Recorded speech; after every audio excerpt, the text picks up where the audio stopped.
বৰগুলাইত মাৰ্ঘেৰিটা আৰক্ষীৰ ড্ৰাগছৰ বিৰুদ্ধে সফল অভিযান। ড্ৰাগছসহ হাতেলোতে আটক কৰে 3 মহিলা ড্ৰাগছ সৰবৰাহকাৰীক। মাৰ্ঘেৰিটা মহকুমা আৰক্ষী বিষয়াৰ সম্ভাৱী মিশ্ৰৰ নেতৃত্বত মাৰ্ঘেৰিটাৰ ভাৰপ্ৰাপ্ত আৰক্ষী বিষয়া প্ৰতাপ গগৈসহ এটা আৰক্ষীৰ দলে বুধবাৰে সন্ধিয়া মাৰ্ঘেৰিটা আৰু লিডু অঞ্চলত অভিযান চলাইছিল। ডিমাপুৰৰ পৰা ৰেলযোগে এটা দুষ্ট চক্ৰই মাৰ্ঘেৰিটালৈ ড্ৰাগছ অনাৰ বিষয়ে জানিব পাৰি আৰক্ষীয়ে এই অভিযানটো চলাইছিল। এই অভিযানত আৰক্ষীয়ে মাৰ্ঘেৰিটা বৰগুলাইৰ 1 নং নামদাং গাঁৱৰ পৰা চন্দ্ৰা চেত্ৰী আৰু অনু চেত্ৰীক আটক কৰাৰ লগতে এই ড্ৰাগছ সৰবৰাহৰ লগত জড়িত থকাৰ অভিযোগত ডিব্ৰুগড়ৰ বকুল তিনিআলিৰ লুৰি ডেকা নামৰ যুৱতীগৰাকীক মাৰ্ঘেৰিটাৰ পৰা আটক কৰে।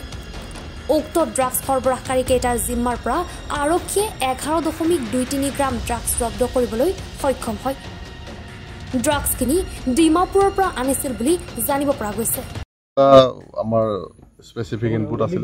ইনপুটটো ডিমাপুৰৰ পৰা কেইজনমান লোকে মহিলাৰ সহায়ত নাৰ্কটিক ড্ৰাগছ সৰবৰাহ কৰা বুলি, আৰু সেই সন্দৰ্ভত আমাৰ মাৰ্ঘেৰিটা SDPO মহাশয়াৰ নেতৃত্বত আমি এটা অভিযান চলাওঁ।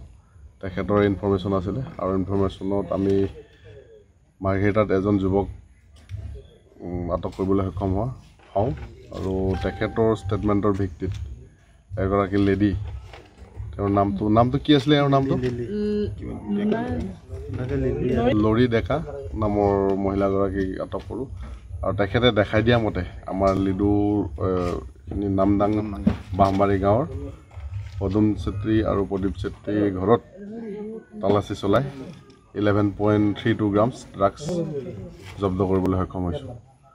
আৰু লিডু অঞ্চলতো এই এটা পাক চক্ৰ এটা চলি আছে, এটা নেক্সাছ এটা আছে। সেই নেক্সাছৰ 2জন লোক তাতো আটক কৰা হৈছে। প্ৰায় দিনৰ 12টামান বজাত মাৰ্ঘেৰিটা থানাৰ বিষয়ববীয়াই মাৰ্ঘেৰিটাৰ পৰা খবৰ এটা পালে যে ট্ৰেইনত ড্ৰাগছ আহি আছে বুলি। আৰু এই সূত্ৰে মাৰ্ঘেৰিটা প্ৰশাসনে এজনী ছোৱালীক কাৰ্যাপ্ত কৰিবলৈ সক্ষম হ'ল। ডিব্ৰুগড় বকুলৰ ছোৱালী হয়।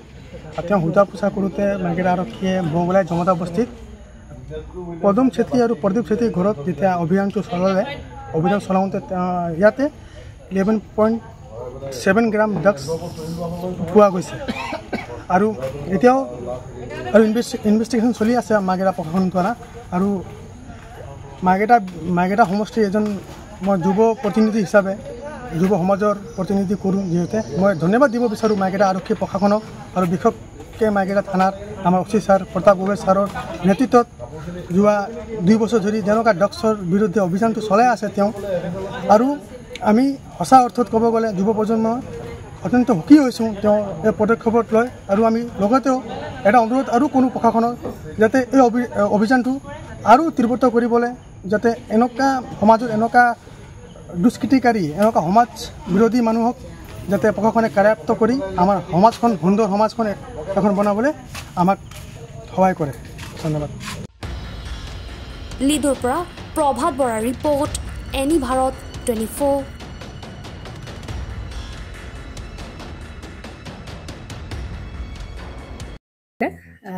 জুবিন গাৰ্গৰ গীতসমূহৰ ওপৰত আধাৰিত গানে কি আনে নামৰ এটা সুন্দৰ অনুষ্ঠান আপোনালোকৰ ওচৰলৈ আহি আছে অতি শীঘ্ৰে। অহা 15 আগষ্টৰ পৰা ধেমাজিৰ পৰা প্ৰথম অডিশ্যন আৰম্ভ হ'ব। আৰু সেই অডিশ্যনৰ যোগেদি বিভিন্ন কণ্ঠশিল্পীসকলে যিসকলে এই অনুষ্ঠানত যোগদান কৰিব বিচাৰে তেওঁলোকে এই অডিশ্যনৰ যোগেদি আগবাঢ়ি আহক। আৰু জুবিন গাৰ্গৰ বহুত ভাল লগা গান আমি সদায় শুনি আহোঁ। আৰু আপোনালোকৰ যদি ভাল লগা গান থাকে, জুবিন গাৰ্গৰ আপোনালোকে গাই ভাল পায়, তেন্তে অডিশ্যনত যোগদান কৰক। মোৰ ফালৰ পৰা আন্তৰিক শুভকামনা থাকিল এই সম্পূৰ্ণ অনুষ্ঠানটোলৈ। ধন্যবাদ।